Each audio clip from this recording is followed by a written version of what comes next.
ಎಲ್ಲರಿಗೂ ನಮಸ್ಕಾರ. ಎಲ್ಲರೂ ಹೇಗಿದ್ದೀರಾ ಫ್ರೆಂಡ್ಸ್? ನಾನು ತುಂಬ ಚೆನ್ನಾಗಿದ್ದೀನಿ. ನೀವು ಚೆನ್ನಾಗಿದ್ದೀರಾ ಅಂತೇಳಿ ಅಂದ್ಕೊಂಡಿದ್ದೀನಿ. ನಾನಿವತ್ತು ಮೇಥಿ ಚಮನ್ ಮಾಡೋದಕ್ಕೆ ರೆಡಿ ಮಾಡ್ಕೊಂಡಿದ್ದೀನಿ. ಬನ್ನಿ ಹೇಗೆ ಮಾಡೋದು ಅಂತ ನೋಡ್ಕೊಂಬರೋಣ.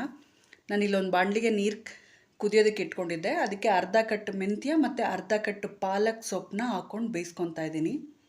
ಹಾಗೆ ಇದ್ರ ಜೊತೆಗೆ 2 ಹಸಿಮೆಣ್ಸಿನ್ಕಾಯಿ ಕೂಡ ನಾನು ಸೇರಿಸ್ಕೊತೀನಿ. ನೋಡಿ, ಇದನ್ನು ಒಂದು 3ರಿಂದ 4 ನಿಮಿಷ ಬೇಯಿಸ್ಕೋಬೇಕಾಗತ್ತೆ. ಉಪ್ಪು ಹಾಕಬಾರ್ದು, ಹಾಗೆ ಬೇಯಿಸ್ಕೋಬೇಕಾಗತ್ತೆ. ಇದನ್ನು ಒಂದು 3 ನಿಮಿಷ ಸಾಕಾಗತ್ತೆ. ನೋಡಿ, ಇದು ಸ್ವಲ್ಪ ಪ್ರೆಸ್ ಮಾಡಿದ್ಮೇಲೆ ಇದು ಈ ಥರ ಆಗುತ್ತಲ್ಲ. ಸೊ ನೋಡಿ, ಈ ಥರ ಆಗುತ್ತೆ. ಇದು ಬೆಂದಿದೆ. ಇವಾಗ ನನಗೆ 3 ನಿಮಿಷಗಳ ಕಾಲ ಆಗಿದೆ ನಾನು ಇದನ್ನು ಬೇಯೋದಕ್ಕಿಟ್ಟು. ಇದು ಡೈರೆಕ್ಟಾಗಿ ರುಬ್ಬಾರ್ದು. ಇದನ್ನು ತೆಗೆದಾದ್ಮೇಲೆ ನಾವು ತಣ್ಣೀರಿಗೆ ಹಾಕ್ಕೊಂಡು ತಣ್ಣಗಾದ್ಮೇಲೆ ನಾವು ಪೇಸ್ಟ್ ಮಾಡ್ಕೊಳ್ಳೋ ಅಂಥದ್ದಾಗಿರುತ್ತೆ. ನೋಡಿ, ಚೆನ್ನಾಗಿ ಬೆಂದಿದೆ. ಇವಾಗ ನಾನು ಇದನ್ನು ತೆಗೆದು ಬಿಡ್ತೀನಿ. ಇವಾಗ ತೆಗೆದಿಟ್ಟಿದ್ದೆ ನಾನು ಇದನ್ನು ಆಡಿಸಿ. ನೋಡಿ, ನಾನು ಈ ರೀತಿ ಪೇಸ್ಟ್ ಮಾಡಿ ಇಟ್ಕೊಂಡಿದ್ದೀನಿ. ನೀರು ಹಾಕೋಷ್ಟು ಅವಶ್ಯಕತೆನೇ ಇರಲ್ಲ, ಯಾಕೆಂದರೆ ಸೊಪ್ಪು ತುಂಬ ಸಾಫ್ಟಾಗಿ ಬೆಂದಿರುತ್ತಲ್ಲ. ಹಾಗಾಗಿ ಈ ಥರ ಆಗುತ್ತೆ. ಒಳ್ಳೆ ಕಲರ್ ಕೂಡ ಬಂದಿದೆ. ಈಗ ನಾನು ಒಂದು ಕಡಾಯಿಗೆ ಎಣ್ಣೆ ಹಾಕಿ ರೆಡಿ ಮಾಡಿ ಇಟ್ಕೊಂಡಿದ್ದೆ. ಆ ಎಣ್ಣೆಗೆ ನಾನು ಇವಾಗ ಸ್ವಲ್ಪ ಜೀರಿಗೆ ಹಾಕ್ಕೊತಾ ಇದ್ದೀನಿ. ಹಾಗೆ ಮೀಡಿಯಮ್ ಸೈಜ್ದು 2 ಈರುಳ್ಳಿ ಕಟ್ ಮಾಡಿ ಇಟ್ಕೊಂಡಿದ್ದೆ, ಚಿಕ್ಕ ಚಿಕ್ಕದ್ದು. ಅದನ್ನು ಕೂಡ ಇದ್ರ ಜೊತೆಯಲ್ಲೇ ಸೇರಿಸ್ಕೊತಾ ಇದ್ದೀನಿ. ಇದನ್ನು ಸ್ವಲ್ಪ ಗೋಲ್ಡನ್ ಫ್ರೈ ಬರೋವರೆಗೂ ನಾವು ಫ್ರೈ ಮಾಡ್ಕೋಬೇಕಾಗತ್ತೆ. ತುಂಬ ರುಚಿಯಾಗಿರುತ್ತೆ. ರೋಟಿಗೆ ಮತ್ತು ಚಪಾತಿಗೆಲ್ಲ ತುಂಬ ರುಚಿಯಾಗಿರುತ್ತೆ. ಇದು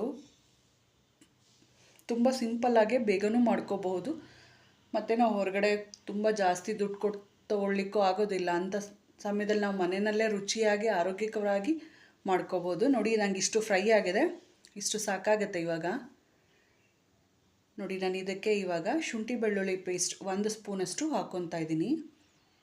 ಇದನ್ನು ಸ್ವಲ್ಪ ಹಸಿ ವಾಸನೆ ಹೋಗೋವರೆಗೂ ನಾವು ಫ್ರೈ ಮಾಡ್ಕೋಬೇಕಾಗತ್ತೆ. 1 ನಿಮಿಷ ಸಾಕು, ಫ್ರೈ ಆಗೋಗುತ್ತೆ ಬೇಗ ಶುಂಠಿ ಇದು. ಇದಕ್ಕೆ ನಾನಿವಾಗ ಸ್ಪೈಸಸ್ನ ಆ್ಯಡ್ ಮಾಡ್ಕೊತಾ ಇದ್ದೀನಿ.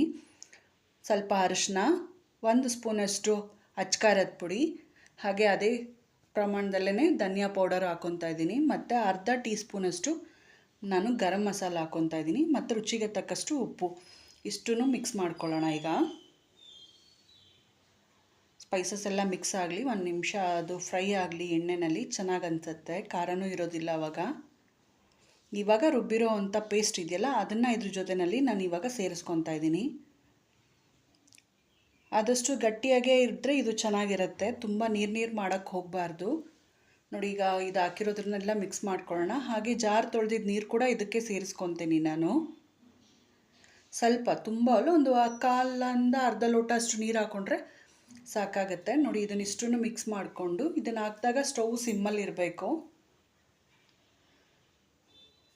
ನೋಡಿ, ನೀಟಾಗಿ ಮಿಕ್ಸ್ ಮಾಡಿ ಒಂದು ಲಿಡ್ ಕ್ಲೋಸ್ ಮಾಡಿ, ಅದು ಕ್ಲೋಸ್ ಮಾಡಿ ನಾನು ತೆಗೆದಿದ್ದೀನಿ. ಇದು ಎಣ್ಣೆ ಎಲ್ಲ ಬಿಟ್ಕೋಬೇಕು. ಅಲ್ಲಿವರೆಗೂ ನಾವು ಒಂದು ಸ್ವಲ್ಪ 2-3 ಸರಿ ಸಿಮ್ಮಲ್ಲಿ ಇಟ್ಕೊಂಡು ಹುರ್ಕೋಬೇಕಾಗುತ್ತೆ. ನೋಡಿ, ಈ ರೀತಿ ಎಣ್ಣೆ ಎಲ್ಲ ಬಿಟ್ಕೊಳ್ಳುತ್ತೆ. ಇವಾಗ ನಾನು 200 ಗ್ರಾಮ್ ಪನ್ನೀರನ್ನ ಕೊಬ್ಬರಿ ತುರಿಯೋ ಮಣೆಯಲ್ಲಿ ತುರಿದಿಟ್ಕೊಂಡಿದ್ದೀನಿ. ನೋಡಿ, ಈ ಥರ ದಪ್ಪ ದಪ್ಪ ತುರಿದಿಟ್ಕೊಂಡಿದ್ದೀನಿ. ಇದನ್ನು ಇದ್ರ ಜೊತೆಯಲ್ಲಿ ಮಿಕ್ಸ್ ಮಾಡ್ಕೊಳ್ಳೋಣ. ತುಂಬ ಚೆನ್ನಾಗಿ ಅನಿಸುತ್ತೆ ಇದು. ಮಕ್ಳಿಗಂತೂ ತುಂಬ ಖುಷಿಪಟ್ಟು ತಿಂತಾರೆ ಈ ಥರ ಮಾಡಿಕೊಟ್ರೆ. ಈಗ ಪನ್ನೀರ್ ಹಾಕಿರೋದ್ರಿಂದ ಎಲ್ಲ ನೀಟಾಗಿ ಮಿಕ್ಸ್ ಮಾಡಿಬಿಡೋಣ.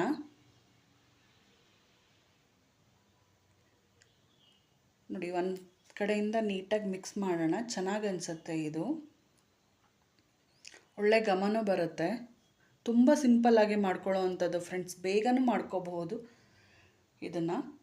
ಸೊಪ್ಪಿದ್ರೆ ಮನೆಯಲ್ಲಿ ಸಾಕು, ತುಂಬ ಬೇಗ ಆಗುತ್ತೆ. ನೋಡಿ, ಇದು ಹಾಕಿದ ತಕ್ಷಣ ಗಟ್ಟಿಗಾಗತ್ತೆ. ಇವಾಗ ನಾನು ಇದಕ್ಕೆ 1 ಟೇಬಲ್ ಸ್ಪೂನಷ್ಟು ಬಟರು ಮತ್ತು 1/2 ಟೇಬಲ್ ಸ್ಪೂನಷ್ಟು ತುಪ್ಪನೂ ಇದಕ್ಕೆ ಸೇರಿಸ್ಕೊತೀನಿ. ಇದು ರುಚಿ ಕೊಡುತ್ತೆ. ಬೇಡ ಅಂದರೆ ಸ್ಕಿಪ್ ಮಾಡ್ಕೊಳ್ಳಿ, ಹಾಕಿದ್ರೆ ತುಂಬ ರುಚಿಯಾಗಿರುತ್ತೆ. ಇದು ಹಾಕಿ 1-2 ನಿಮಿಷ ಮಿಕ್ಸ್ ಮಾಡ್ಕೊಂಬಿಡೋಣ. ತುಂಬ ಸಿಂಪಲ್ಲಾಗಿ ಮಾಡೋ ಅಂಥದ್ದು. ಸೊ ಯಾರೆಲ್ಲ ನನ್ನ ಚಾನಲ್ ನೋಡ್ತಾ ಇದ್ದೀರೋ ಅವರೆಲ್ಲರಿಗೂ ತುಂಬ ಹೃದಯದ ಧನ್ಯವಾದಗಳು. ಚಾನಲ್ನ ಸಬ್ಸ್ಕ್ರೈಬ್ ಮಾಡ್ಕೊಂಡು ನೋಡ್ಕೊಳ್ಳಿ. 1 ನಿಮಿಷ ಇದನ್ನು ಹೀಗೆ ಬಿಟ್ಬಿಡೋಣ, ಅದು ಕರಗಲಿ ಅಂತ ಹೇಳಿ ಅಷ್ಟೇ. ಆಮೇಲೆ ಮಿಕ್ಸ್ ಮಾಡ್ಕೋಬೇಕಾಗತ್ತೆ. ನೋಡಿ, ಈಗ ಆಗಿದೆ, ಮಿಕ್ಸ್ ಆಗಿದೆ.